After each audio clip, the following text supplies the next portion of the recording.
अहमदनगरचा हिल्यानगर, उस्मानाबादचे धाराशिव आणि औरंगाबादचे छत्रपती संभाजीनगर असे या जिल्ह्यांची आणि शहरांची नावे बदलल्यानंतर आता आणखी एक शहराचे नाव बदलण्यात येणार आहे।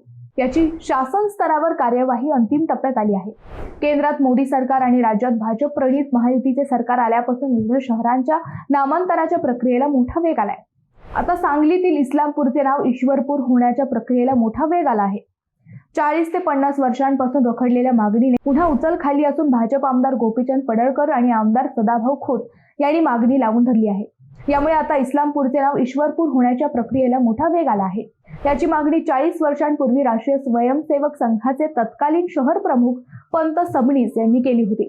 त्यावेळी शिवसेना हिंदू हृदय सम्राट शिवसेना प्रमुख बाळासाहेब ठाकरे यांनी 1986 साली येथे इल्लामा चौकात जाहीर सभा घेत इस्लामपूर नाही तर ईश्वरपूर असा उल्लेख केला होता।